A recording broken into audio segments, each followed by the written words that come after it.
So yeah, I got out of high school, and so I spent the first couple of years with my uncle in the egg business, and really good for me, taught me a lot about business.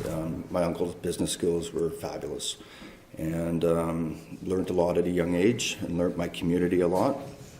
And then I started getting into stuff with my father, and getting into carrots, potatoes. We were big in onions back then. I think we got up to almost 20 properties with rental properties at one time.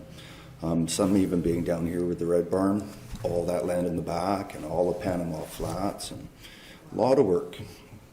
And so kept working with my father, and then started getting to my late 20s, and started to find myself as a man, and realized I really like berries. So Galey's had been bouncing around in all these different directions all these years, but my uncle and my father supported me, and started off with, my father had started getting into strawberries, and then I started into raspberries and such. And, there's a lot of change over the years, and, the next generation coming in. And so, how would we get in? So I also started getting to what we call agritourism. And I think most people have heard how big that's gotten now. It's the most important part of the farming today, I believe, is because people now recognize who we are in the community, and on-farm sales are the most important thing to us as a farm now. All the money used to be all made in the wholesale and retail end of agriculture. So the farmer really got a very small piece of the pie, and it was really tough to make ends meet. When we do our on-farm sales, and I'm sure many of you people have come out and bought the eggs up at Gordy's and bought the strawberries and stuff down at the other side, that money's staying with us, and, we can actually have a future in farming. So getting back to the history of Royal Oak, I personally went to, my grandfather was one of the founders of Cordova Bay. I think he was second pioneer that moved into Cordova Bay. And so he was heavily involved with developing Cordova Bay, and there when the school and Cordova Bay Church was built and such. So I started out school at Cordova Bay Elementary, same as my father. And then all of us Galeys got switched over when Lochside got built. And so I went to Lochside, and then off to Royal Oak. And then I went to Reynolds when we split and bought all the new land, and my brother and sister stayed with their friends in Claremont. But I had actually met all the local kids in the Blenkinsop area by that time, and I decided I wanted to stay on that end. But you go back to Claremont School, my uncle, my father, all my cousins, my brother, my daughter is now in Claremont right now. So a lot of heritage in this area. So going into a lot of the things that have changed in agriculture, agriculture these days, you have to be an agribusiness. You can't just start planting seeds and hope for the best and pray for really good weather and, and just hope. There's so much we can do now.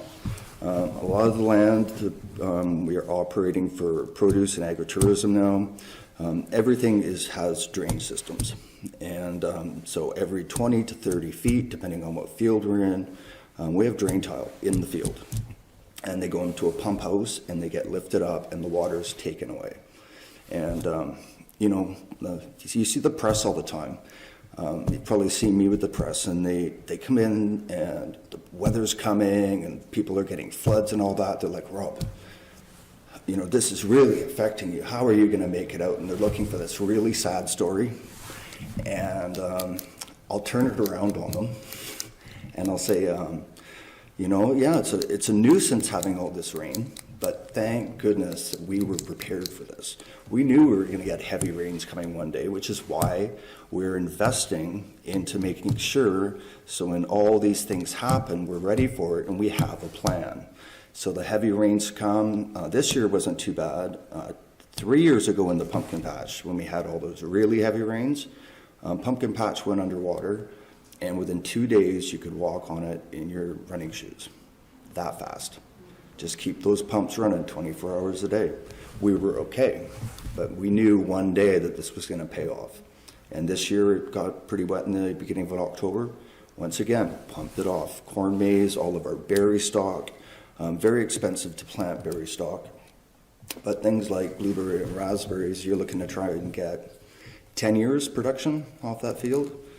And none of those plants like wet roots. So drainage is so important when it comes to that. So yeah, we've learned from that, and we learn from our mistakes. If something does go wrong, then it needs change, it needs upgrading, and you have to keep looking to the future. We've done a lot of different things with the environment. A big creek project we did back in the early 2000. Two of the properties, one we own, one we rent, had ditches going right down the middle. And they were just ditches. And it would help get the water out. But all the natural support of all the insect world and how Mother Nature works in harmony, when you take a piece out of that pie and it's not in harmony anymore, you've got an issue. And that's where you start getting bad bugs, and your birds are missing, and a lot is missing out of the environment. So Saanich actually made a proposal to build an actual creek starting from scratch. So Aquatech came in and they put a lot of money into that project, moved it out of the middle, put all trees and everything back in, logs into there for all the birds to live in, bumblebees are living in there. I get berry people coming from the mainland, and they come into my berry fields. It's like an airport inside. It's so cool because you got bumblebees and honeybees everywhere, and they're so busy. And so doing things like that to put the environment back, because back in the day when we just took out our natural creeks and put the ditches in, we lost so much of the important parts of our environment. Actually, just to let you know, after Aquatech finished the project in Blenkinsop, they were off to New York for, I think, 5 to 10 years. And all the ditches that they all the creeks they'd taken out in New York, they wanted to restore. So Aquatech was gone after us. So very successful project. But part of that is there's a bigger picture. So what we do now is a lot of IPM. Back in the days, our pioneer farmers, we used to use insecticides and all this, and we'd come along, and so you got a really bad outbreak of, say, aphids. Everyone knows what aphids is. So what do? You take the whole field and you spray the whole thing. And so you kill everybody. And, a week, 10 days later, who's the first one back? Well, the aphids. So what do? You spray it again. And this gets repetitive all summer long. So I do a lot of IPM now, monitoring all the insects that are in the field, monitoring all kinds of things at all times, and more sciences. Put in strawberries up at my uncle's place, up towards Lowbrenner in Blenkinsop, and that farm, I think this year we put out 35,000 ladybugs. It must have been up to 100-something thousand Ambulosis phalacis. Those will eat spider mites.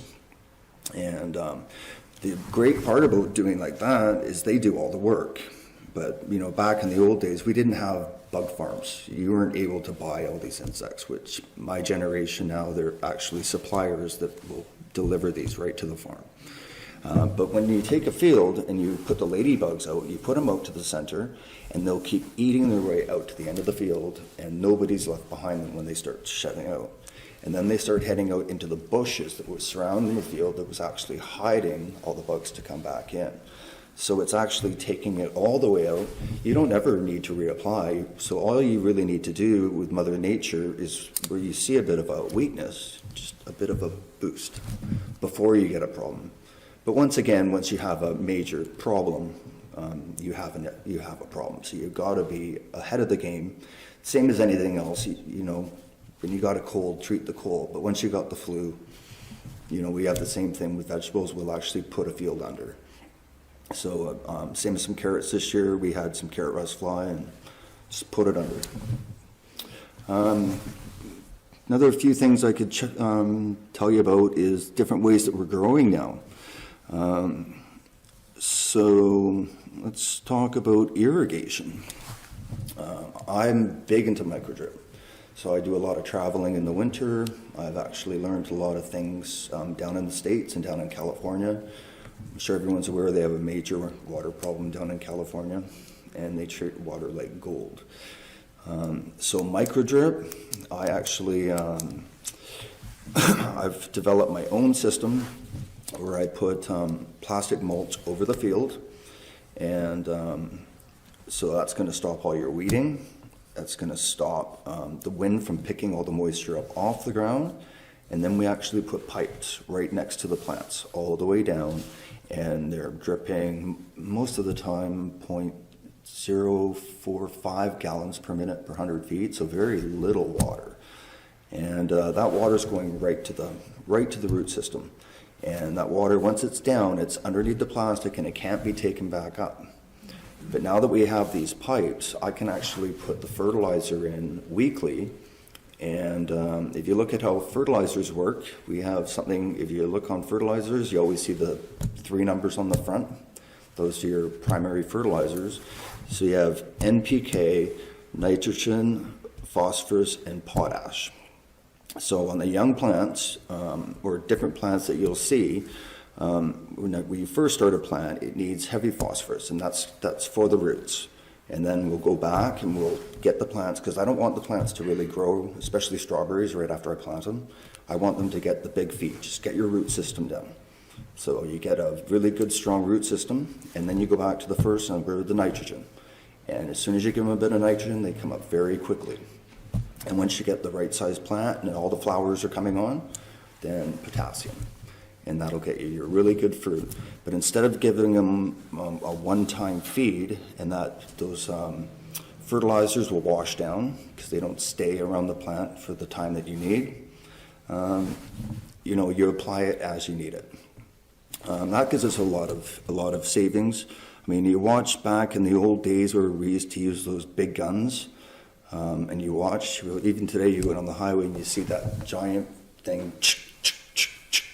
across the field. You can actually watch all the water just fading into the air, gone. And then actually, if they actually got 2/3 to the ground, and it gets onto the surface, usually it'll get picked up again. And water is now very expensive, so you have to look at your costs and look at your techniques. And the way that we've learned to fertilize and add fertilizers at the right time, you're really reducing the amount of fertilizers you need, which is very expensive now. And you're getting healthier crops. It's just helping everything in every way. Another thing with the new plastic techniques is putting the plants into it is labor. And I'm sure everybody's heard about the labor crunch. I don't think it's just in agriculture. I think labor crunch is I think the labor crunch is hitting all industry now. We have a lot of people coming from out of country. We personally have 16 men from Mexico for about 8 years now. That might go a little higher this year. These guys come up here, they just want to work, right? They're, they want 10, sometimes 12-hour days, 7 days a week. And like any person that's going to work camp, they're away from their families and children, and they want to go home. So they come up, they want to make some good money, take care of their family, make sure their kids can get into college, anything else, and then they want to go home. This year I had ads on the internet started in November, kept ads going all the way through the summer. Less than 10 people replied all that time. Anybody that came to the farm and had a resume in their hand, didn't even need the resume, just told them you're hired. And had troubles with things working out. It's not a fun life being out in the fields all day to some people, but to other people's it's a great life. And, you know, for me, I love it. And my son is now full-time working at the farm, and he's 20 now. And, you know, hopefully we'll see this keep going many more generations. If we're smart, we should be able to keep it going. The key thing is you know, for any local sustainable agriculture now is the support with the community, and as I said, on-farm sales at the farm, and people coming to pick stuff up at the farm. That's our key to survival into the future. Is there anything else you guys have questions about? I have one. Mm-hmm. Have you ever looked into subterranean watering systems? Yeah, we do actually have done some of that before, where we put water back into the ditch and gone backwards through our drain tiles. Yeah, and it would have to be a deep rooting plant like corn. So. Just thinking about the ones that go, you know, you were talking about those ones there. If there's any way they can be lowered, and in a subterranean system or underground, they go this way and just come up under the plant, right? Yeah. The newer technology with drip tape is more my preference. It's more exact. It's right to the plant. And I use something called PC tape, which is stands for pressure compensating. So the drip tape, I'm not sure if you guys are familiar, 5/8 tube. I use emitters that are running 12 inches apart. And those emitters are letting out the exact same water at 6 psi as they are at 28 psi. Right? So I can go right up a hillside, and if you were running just normal drip tape that had holes in them, and you were heading up the hillside and the bottom's running 26, 28 psi and the top's down to like 6 or 4, the bottom's getting all the water. So this new technology drip tape, exact same amount of water anywhere on that slope. Yeah, technology is really coming into play these days. Yeah. So when I was a kid, we had a strawberry farm, Mm-hmm. and it was my job to go out and cut the blooms off the plants the first year. Do you still do that? Only on the weaker plants. So you're talking about taking the flowers off? Yeah. So what we'll do is we start planting. We'd only ever do that on our Albion. So I'll answer your questions first, and I just thought of a new one. So if we have one plant that's a lot smaller than the other ones, that plant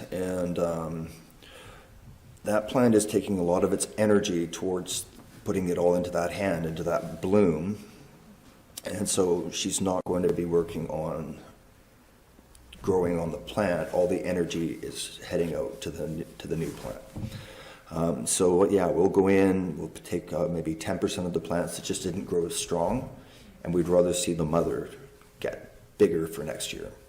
I only call them the mothers because that's the Mexicans, they all call them mama, which is the mother plant. So yeah.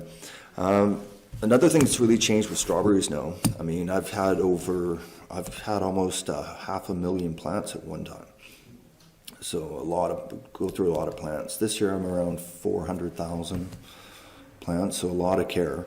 And the difference things now is we used to only have, even going back 10, 12 years, we only had strawberries in June. Right now we run strawberries, some early varieties towards the end of May, and then Albions going right into the end of September. Just different varieties. So once again, more traveling, more watching, more learning, and all these different varieties that come out at different times. And so especially when you're growing for on-farm sales, you can't have one variety that does that, because Here you got that big peak. Where are you going to sell it? And then right away you got this lull. So I have all these different varieties coming like this all the way across now from the end of May all the way into October.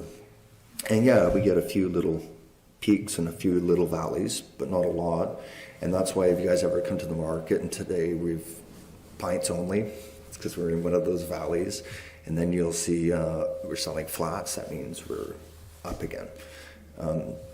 Nature, we try and plant it so that, it's really consistent, but obviously weather conditions can push some things forward and pull some things back, which will get you a bigger gap. So we do what we can. Yep. I think when your farm opened up for the hay rice and the corn maze was a great idea. Can you remember whose pipe dream that was and what year that took place? Because I think that was a really good addition. And we do enjoy your trucks in the parade as well. Well, thank you. Yeah, I think it was 99. As I said, and I think it was 99 that, I was getting a little potatoed out, a little repetitive once again, and, started getting into the berries, and approached my father and uncle and said, I'm going to try a corn maze. And it was like the new thing, and, reading up a lot on the internet. That was dial-up back then, by the way. And they agreed to rent me a small piece, and then they leased me a bigger piece, and I started the market. And that's when the Galey Farms came out. And it was a lot taking it on. I did little eager too fast and came up with some sillier ideas, and it got sillier and sillier. And then you saw things like the Sphinx show up in the middle of the field. Back then you could get away with it because there was no real governing body on agritourism back then.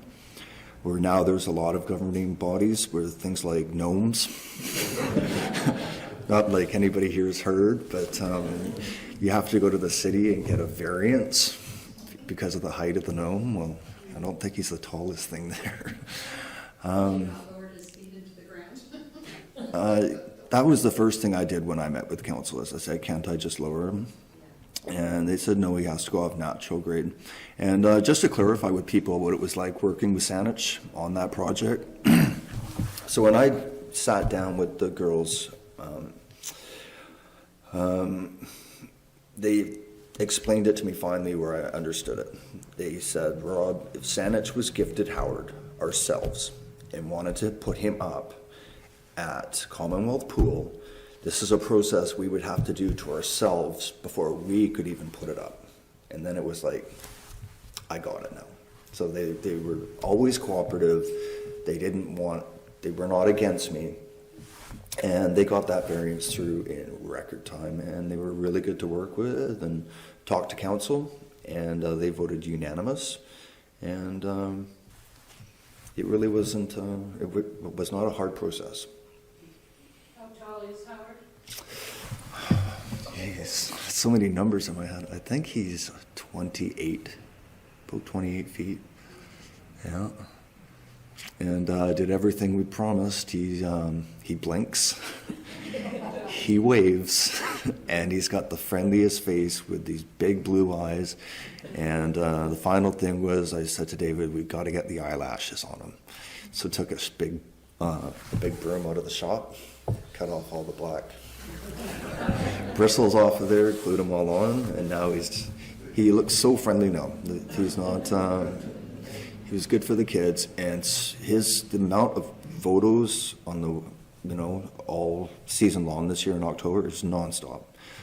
So it was just selfie after selfie after selfie. Yeah. Mm-hmm. Ever thought of going into apples or orchards like that, or? Yeah, I'd looked at tree fruit a bit. Not really my thing. My son's only 20. Maybe he'll be the apple guy, and we'll move again. Yeah, when I was in Kelowna, they have all the apple trees and the fruit trees now. They've gotten their Mm-hmm. So they don't, branches don't spread out, so they can get more in and they're easier to pick, so. Yeah. Yeah, they're quite, like a, quite unique. Yeah, there's a lot of change in all agriculture and the high breeding and, making, yeah. Yes? Rob, what happened to your strawberry field on Wilkinson Road? We live up at Loret's Park, Oh, yeah. and now my wife's got to drive over to Blenkinsop to get your lovely strawberries. Yeah, so our sales just got so high this year, so I'm contemplating getting bigger again. I got a rule against myself: don't get too big too quick. And for the last probably 5-6 years, I've promised myself 5% a year. That's as much as I'll grow. Just 5% more per year. We might go up 10% this year. And the thing was, when we get short, Wilkinson's the first to close, because if we can't supply even Blenkinsop, Wilkinson's got to get shut down. Well, we couldn't really get Wilkinson back over because, like you said, your wife started coming to Blenkinsop to get her berries. And so without having the second satellite stand over there, our sales got so high on Blenkinsop that we just can't produce enough. We can't pick them fast enough. We got pretty good berries. And, the difference, especially, you start looking at the June berries, where we're different than the grocery stores. We start picking at 6 a.m. So stand opens at 9. We try and get ahead. But all day long, those vans that you see coming in every half hour, straight from the field. Nothing hits the cooler, and you start looking at, I'm not going to mention any chains or anybody, but, that goes from the farmer to the wholesaler. There's a rotation. And then from the wholesaler to the store, and then the store's got to rotate through the store, where we're just going field shelf all day long. So it's pretty hard to compete with that. And so the business has gotten bigger very quickly. The only thing I could say would be to grow more, but you grow more, you get growing pains, and you got to be careful. Who picks all those strawberries? I know that's a horrible job. I don't think it is a... You still get kids out of school to do it? No. They'll come by, and usually by 10 o'clock coffee time, They're back in store. Yeah. They stay till the- Yeah, mostly Mexicans are all over that. And, people ask me a lot about what they're like. They've gone home for the winter, and we messenger all the time. They're like family. Great relationship with them. They'll do anything for them. There's times when there's some real trying times when things go wrong. And these men, they just say, Rob, we got your back, right? Because sometimes you're just stressed out. You're like, what are we going to do? They're like, boss, we got this. We won't go home. We'll fix this. And, when you've got guys like that behind you, it's a pretty good feeling. But when you watch them pick strawberries, they always got their music boxes on, and they're singing in the field. It's like these men singing, and they're happy, and they're content. I have one question. Mm-hmm. You mentioned that you use plastic mulch. Mm-hmm. And there's a lot being spoken about recently about microplastic particles that get into the environment. Mm-hmm. What sort of mulch do you use, and is that a concern for you?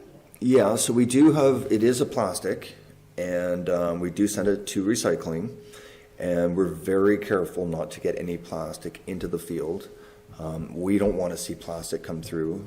Anyways, after we remove all the plastic, we'll uplift it all, and then we'll send the guys out with buckets and look for any little piece anywhere. But, as I said, times keep changing very quickly.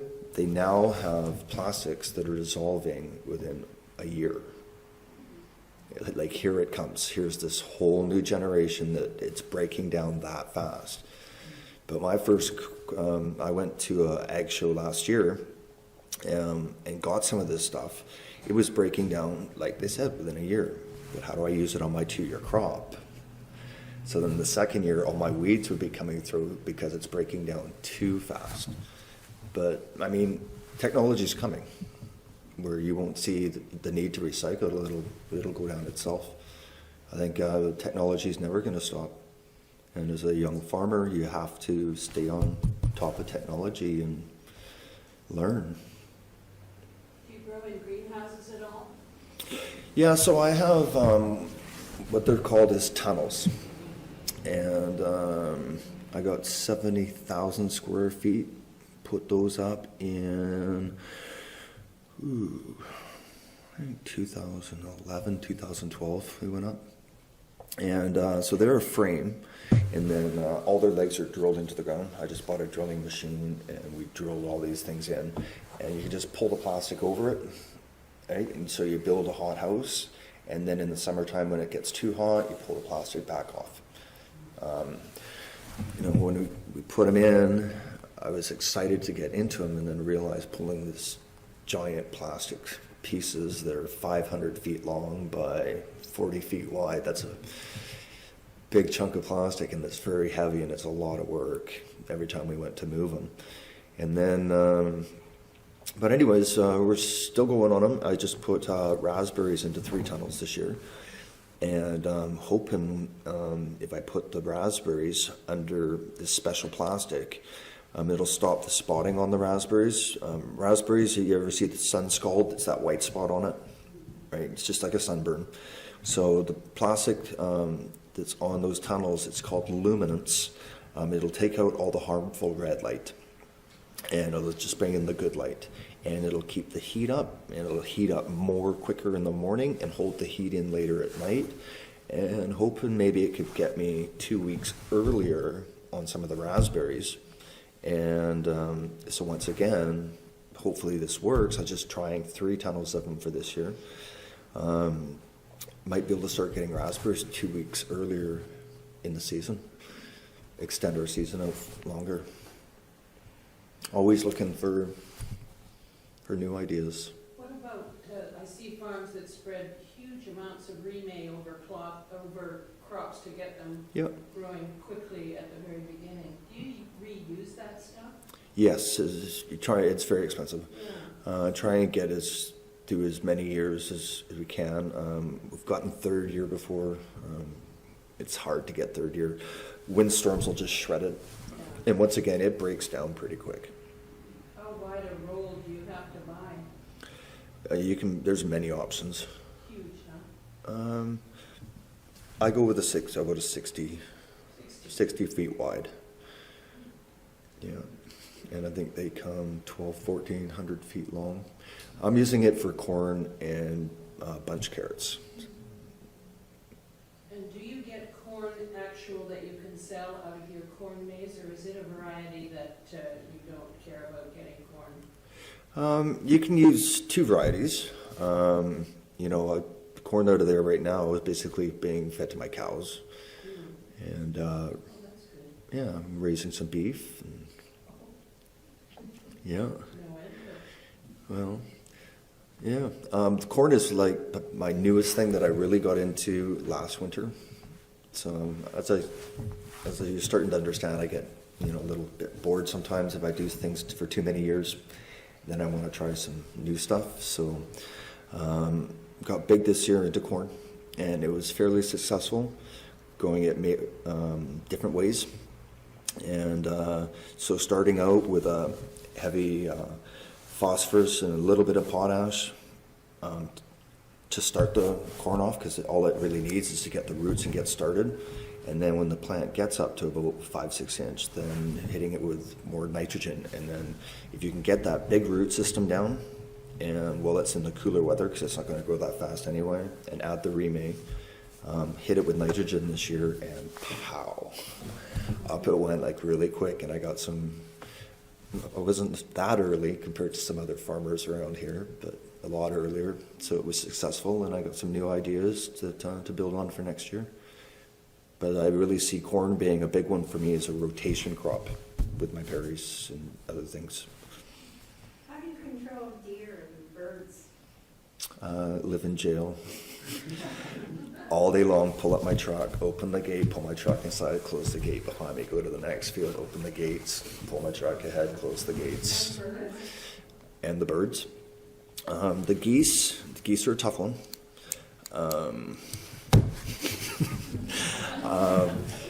The only thing that really works for the geese is running baling twine.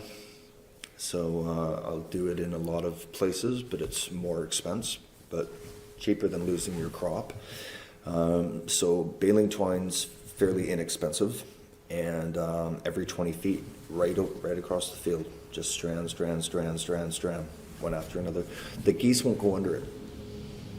Geese aren't like a bird that flies around or just jumps up and takes off. They take off like a plane.